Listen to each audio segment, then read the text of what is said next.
In today's video, I'm going to show you the best performing colony of the season. Hi, I'm Lawrence Edison Black Mountain Honey. Welcome to another episode of No Nonsense Beekeeping. Video you've all been waiting for, right? Today I'm going to show you my biggest, strongest and most productive colony of the whole season. And surprise, surprise, it is at the River Apiary. This apiary just continues to surprise me. I said it before, we targeted the Himalayan balsam here. We brought the bees here because we thought we can get them nice and strong going into winter, and we can get some nice Himalayan balsam honey. And they gave me the biggest spring crop, they've given me the biggest summer crop, and they're probably going to give me the biggest late summer crop as well. So the apiary is just fantastic. And it's not the Himalayan balsam that's yielding down here. Although I do get something from the Himalayan balsam, and you can see the ghost bees coming in, big stripe down their back. We've covered it on separate videos. But in this apiary, it is the mature trees that give you the yield. Like, I just look around me. It's just forest as far as the eye can see, deciduous woodland with amazing trees, perfect for really bumper yields. So in the spring, you've got horse chestnut, you've got sycamore, obviously you've got the wild garlic, the dandelions, the bluebells, everything that helps it along the way as well. And then in the summer, there is just so much lime around here as well. Deciduous lime trees, and the weather's been good this year to give us a really good yield on the lime. So I'll get my bee suit on and I'll show you my best performing colony of the year. Right, first things first, you know a colony is good if you can hide behind it. That's the barometer here. So if you can stand behind a colony and hide, it's definitely performed well over the season. If you can see over the top, then it's a failure. But in all honesty though, I'm a little bit crammed. These three hives here, these are the best three performing hives, and they just continue to jam pack the honey in. Really is quite remarkable. And what's even more remarkable about these colonies as well is that I've not nursed them in any way. I've not said, right, I'm not going to take splits out of them. I've not done anything different to any of my other colonies in this apiary here. I've taken nuke after nuke. I've shared brood. I've stolen resource. And whatever I throw at this queen in this particular colony, she just expands that brood nest within a matter of weeks, and then they're back on track again.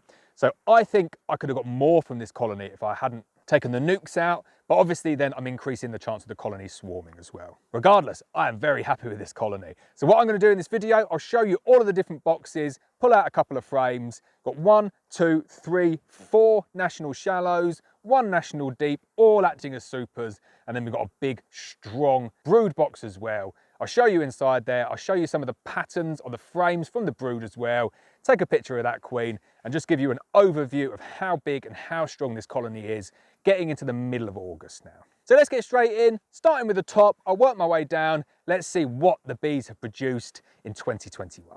So I just rearranged things so I can stand on top. The first thing to say is when you have like a skyscraper of bees like this, you take the top box off and everything's busy at the top.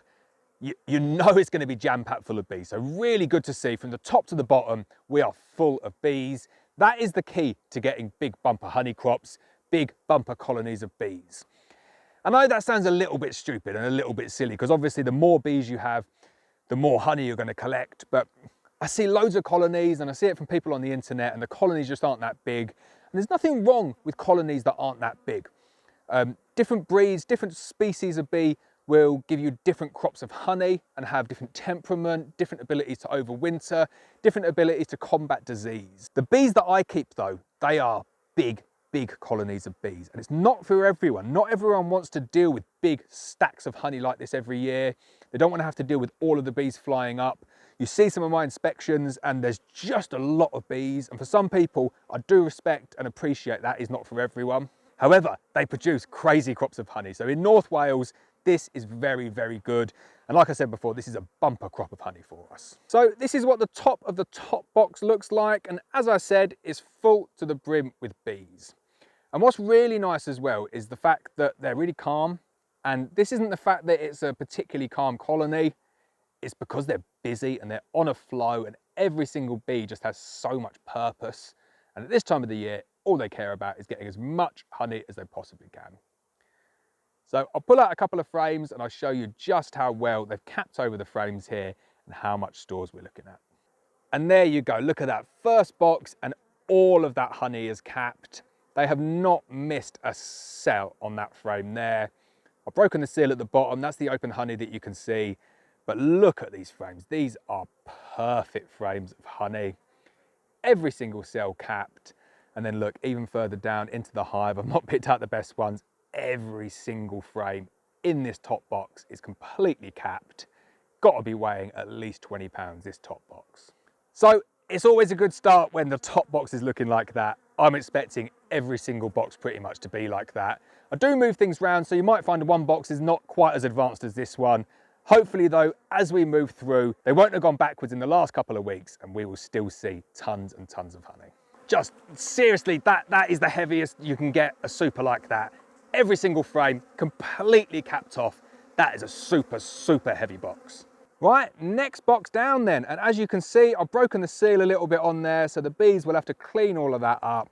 Let's get a couple of frames out from here and see what the second box from the top is looking like in terms of honey stores. And no surprise at all, just as good as the ones above. You've got a tiny little ring around the edge of this one where they've not completely gone up to the edges. But yeah, we can definitely live with that. Lots and lots of honey in this box. Love the way they're capping everything over, not leaving anything to chance. Really good, strong colony of bees and really heavy boxes of honey. So the next box down, this was the box that I put on as a little bit of a gamble last week, and they have not done anything to it whatsoever. So I'm just going to completely exclude that box, not even going to bother talking about it because there's nothing in it. So then we move on to the National Deep, that's next one down. And I can already see, you start to look down some of the cracks there. I'm thinking, yep, we are in business again. So I'll pull out a couple of frames from the National Deep and show you how much honey's in those as well. So been through all of the frames on this box here and they are all pretty much like this. None of them are 100% capped, but they are pretty much 100% full. This one here, probably 70 or 80% capped. And then over in that corner there, we've got some fresh nectar coming in. So it goes to show you're still getting the flows mid-August here. I'd be very, very surprised if that wasn't Himalayan balsam in there. Nice light honey, plenty of ghost bees coming in here. But when you get National Deeps looking like this, after you've already pulled off two big supers, you've got to be really happy indeed. And then we're down to the final box and it doesn't even look like there's that many bees in there. They've almost given up hope on this box because they've just capped everything over. You can see, you look down in the cracks, every single frame in here is completely capped. That's what we want to see. We'll pull out a couple of frames, show you the honey. And there we go, look at those two beautiful frames of honey. Just doesn't get much better than that. Put a lot of effort in on the bees and they repay us with such beautiful honey year in, year out. But this apiary in particular, they have gone for it this year and they have produced a bumper crop of honey. So I haven't said it yet in this video, this colony here is sponsored by Kimberly Clark, Coles Hill Mill, representing their Whitepool brand. So I thought I'd better get that one in. Do like the hive adoption schemes. Also, what I will say about this colony, and I know I've marketed this video as the biggest yield of the year, but I'll have to say there's very, very little between them. Like this one here, done a demo ray on it, it's full from about there down with honey. This one, very, very similar to this one, just full. Every single box is full, barring maybe one that I've put on extra. So the one next to it here, that super there, not got a huge amount in, but it's got two National Deeps full and one National Shallow full of honey. We're talking around maybe 60, 70, 80 pounds, I would say is going to be an average yield in this apiary here. And I know that doesn't sound like a lot of honey. And it's actually not that much honey. I know people, south coast of England, they're going to be pulling in 200 pounds of honey per hive. We're in North Wales though. We have a very different climate. The season starts late, it finishes early. We get a lot of rain. So to get, say, £70 average is a really good average crop for me. I'm really happy with that. If I can get that across every single hive in this apiary and every single hive across all of my production apiaries, I'll be really happy indeed. Right, let's continue with the video then. I'm going to take off this final super. Let's take a look at the queen that's produced all of this honey. Check out some of her frames of brood as well. So I'm back down on the floor now, no longer need my step ladder to get to the top of this hive. This is what the brood box is looking like. Let's take a look inside, see if we can find that queen. Right, before we find the queen, maybe let's take a look at some of her brood, because look at that frame of brood. It is just magnificent, end to end. That is what we like to see our queens laying. Don't even go like to round the corners off, they just go straight into the corners. I've said it before, this is how you get good yields of honey, is by having colonies that grow big and lay really nice frames of brood. Just going to turn it around as well because I think it's worth looking at that other side as well. Not just one side, not just a fluke. She has laid that front to back, left to right. What an amazing frame of brood that is. Here's another frame of brood. Just check it out. This queen does not skip a beat. Every single cell is filled up. Very few empty ones. This is a really good colony, really good queen. Just check out that brood pattern. So, see if you can see the queen. I'll zoom in on her. She is doing the business for us. People get annoyed with the adverts, so I'm not going to say anything. I'll let the queen speak for herself. She's happily laying away though. She's produced all of those bees and all of the honey. She really is a bit of a superstar. So that's it for the video. I'm going to put them back together again now. But a couple of things to notice, I'd say, with this colony. One is the temperament of the bees. And I know, look at them, you think, oh, this is aggressive behaviour. This is just bees, and this is just a lot of bees, all wondering what's going on.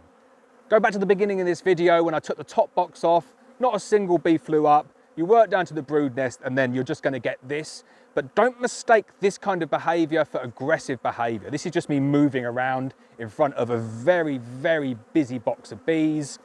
If I was to stand here completely still, they'd just leave me alone. But the other thing to note about this colony as well is that it's mid-August now and there's a real noticeable contraction in the brood nest. It's coming down at a rate of knots. Middle of July and they're over 10 frames of brood, every single one. It's probably come down to around 5 or 6 frames of brood now. We're going to cover this in a later video though, because what I like to do come the end of August, I take my honey crop off and then I give them enough space and then I start to feed them one round of 1-to-1 sugar syrup.